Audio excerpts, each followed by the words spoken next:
Mungkin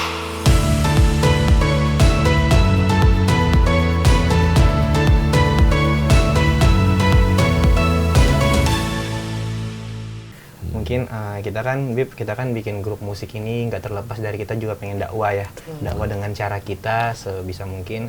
Kita juga sangat butuh bekal dari Habib ya. Kira-kira sekarang kan Bib, kalau kita ngelihatnya di dunia itu kan lagi rame Islamofobik ya. Islamofobia. Iya, fobia itu kan lagi rame banget ya. Mencegah jangan sampai Indonesia ke arah situ, walaupun sebenarnya udah terlihat ada lah ya beberapa bibit-bibit kayak gitu. Cuman jujur itu menjadi salah satu ketakutan kita juga nih, karena cara menghadapinya itu seperti apa kira-kira berdakwah di tengah kondisi yang seperti ini ya. Seperti itu. Aduh, nih udah pusing apa udah punya anak. Ngerasa juga, soalnya istri pakai cadar, istri saya pakai cadar. Jadi waktu zamannya isu-isu bom Panji segala macam itu, waduh, terasa banget. Ray kemarin di mana? Iya kemarin, tapi kalau kemarin di Paris waktu itu Bib. Jadi di saat yang lain kan orang kan bilang fashion itu kan no limit kan Bib ya. Jadi waktu di Paris aku pakai gamis Bib dengan PD-nya. Gamis pakai outer, foto-foto gitu. Diketawain sama orang, di videoin gitu. Sebenarnya aku nggak ngerasa tersinggung atau bagaimana, karena mikirnya juga toh di negara ini gitu kan, di negara di sana. Tapi sempat terfikirkan juga jangan sampai di Indonesia sampai seperti ini nih. Karena aduh serem lah pokoknya. Gimana menurut Habib? Jadi begini, kita juga merasakan bagaimana di zaman-zaman tahun 80 yang anak-anak di SMA pun nggak boleh berbusana muslimah kan di sini. Kan zaman-zaman ya kan terasa, apalagi tahun 70-an itu kan terasa. Dulu kan susah sekali kan pakai pakaian muslimah juga. Tapi yang kita rasakan, cahaya Allah itu akan sampai ke semua titik di dunia ini. Walaupun ada yang berusaha untuk menghalangi. Ya, ada yang berusaha untuk memojokkan Islam, menjelek-jelekan. Nggak ada yang bisa yang membendung sudah. Ada yang mau bergabung maupun tidak bergabung, ini akan jalan sendiri.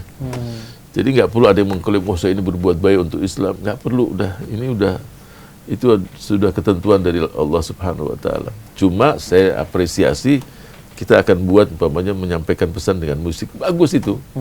Jadi kalau ada 100 pintu untuk bagaimana kita menyampaikan pesan-pesan Islam, ya gunakanlah semuanya.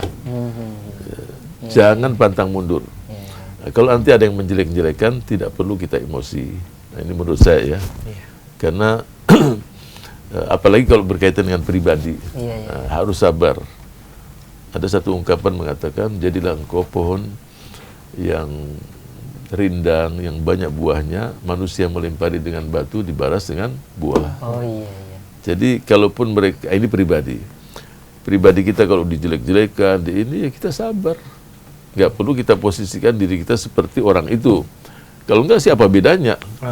Ya kan? Benar. Apa bedanya mesti dengan emosi? Mungkin dia tidak paham, mungkin dengan kelembutan, oh dia sadar, oh aku keliru, kenyataannya yang aku, supaya dia dapat hidayah. Jadi nggak perlu dengan emosi, dengan marah-marah, dengan ini. Cuma memang penting dibuatkan ini kerjaan DPR ya, legislasi, dibuatkanlah undang-undang. Jangan menyerang atau merendahkan tokoh-tokoh pemimpin agama. Itu supaya dibuat, supaya maksudnya apa?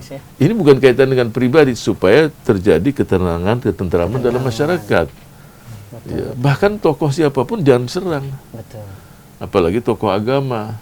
Tokoh sentral agama gitu ya. Umpamanya ada tokoh partai diserang ya kalau nggak bersalah nggak perlu diserang.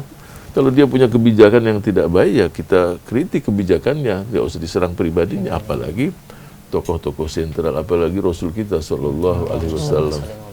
Nah itu ketika negara membuat, oleh itu Amerika membuat kan, melarang Islamophobia, ya udah buat, nggak boleh itu. Jadi Amerika sendiri udah melarang itu dalam undang-undangnya. Karena yang terjadi nanti akan terjadi kerusuhan, keributan, ya negara dan dunia tidak diuntungkan yang begitu. Ya, bahkan pengusaha-pengusaha pun dirugikan. Pengusaha yang biasa ekspor ini, ya udah orang nggak mau beli produknya. Ya mungkin dia nggak ada urusan dengan itu. Tapi karena umat ini merasa dirugikan, ya sudah sepakat tidak akan beli produk dari negara yang menjelek-jelekan nabinya, rasulnya. Jadi pengusaha pun jadi bingung, kita ini nggak ada urusan dengan Nggak itu. ada, mereka nggak tahu menau ya. Bib, ya. Tapi ya itulah supaya dia protes kepada negaranya, jangan dong. Ini punya umat, ini punya masa, punya ini. Tapi kalau kaitan dengan pribadi, olehnya itulah pentingnya produk undang-undang agar dibuat supaya tidak saling menjelekkan satu dengan yang lain. Masya Allah, banyak banget pelajaran. Banyak banget ini. Banyak banget. Ini kantong udah pada full semua ya. Tapi mungkin nggak afdol kalau kita di Adam nggak dikasih nasihat, Bib. Iya, Mungkin buat boleh kita nih sedikit lah dari nasihat Habib. dari Habib, karena kan Buat sama kita, kondisi sekarang juga, ya zaman sekarang ya Habib ya, gimana biar kami ini setidaknya bisa pertama istiqomah, terus bisa terus menjaga, karena godaan Bib kiri kanan depan belakang Bib banyak banget Bib gitu. Ya. Jadi memang setan itu menggoda dari depan, belakang, kiri kanan, benar. Kalau kita lihat dalam ayat kan disebutkan, aku akan sesatkan hamba-hamba manusia-manusia dari depan, belakang, kiri, kanan. Nggak disebutkan atas dan bawah. Kenapa? Karena ketika rahmat itu turun, iblis nggak bisa apa-apa juga dia. Dia selalu goda dari depan, dari belakang. Dan bahasanya pun jelas itu ya. Kecuali, nah ini kecuali, yang setan tidak mampu, hamba-hambamu yang mukhlasin. Nah itu. Ada kurang lebih 11 ayat menyebutkan illa ibadaka minhumul mukhlasin. Itu setan nggak mampu goda lagi. Apa bedanya mukhlasin sama muhlisin? Iya ya, padahal sebenarnya hampir sama ikhlas juga, tapi bedanya apa, Bu? Padahal Kalian nih muhlisin. pengen belajar juga jadinya. Jadi kalau antum nanti buka di dalam Al-Quran, kurang lebih ada 11 ayat, setan, iblis mengatakan, kecuali hamba-hambamu yang aku tidak mampu adalah yang mukhlasin. Orang yang mukhlisin ini pun kadang-kadang dalam kondisi bahaya juga. Mukhlis.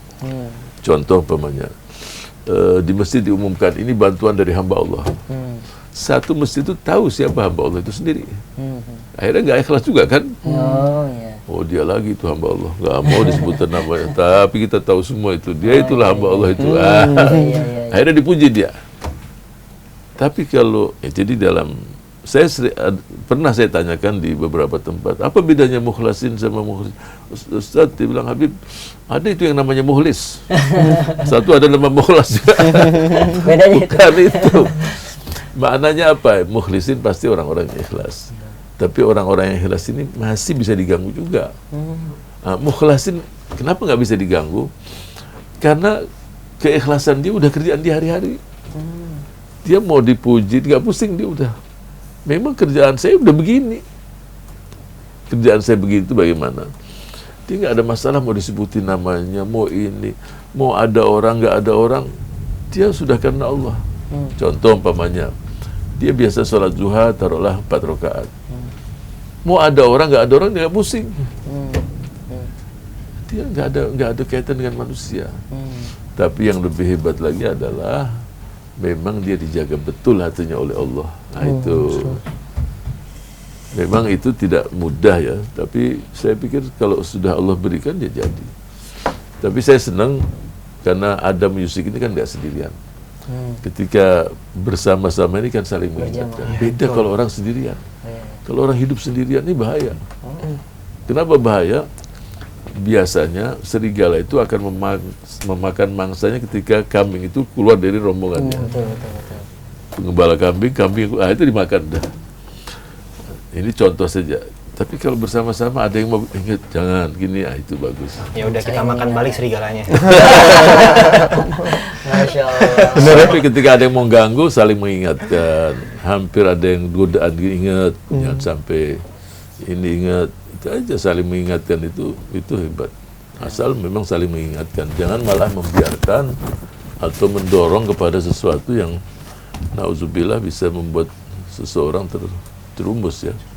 Pasti juga godaan di sana sini banyak. Tapi saya sih optimis. Kebersamaan itu artinya tidak hanya 1 orang, 2, 3, 4. Itu kunci dari keberhasilan kehidupan kita di dunia maupun ukhrawi. Ini Masya Allah. Ya Rasulullah, ya Habib Allah, tak pernah ku tatap wajahmu. Ya Rasulullah, ya Habiballah, kami rindu padamu. Salawat. Allahumma salli ala Muhammad, ya Rabbi salli alaihi wasallim. Allahumma salli ala Muhammad, ya Rabbi salli alaihi wasallim. Sallu ala Nabi. Allahumma salli alaihi wa sallam. Muhammad.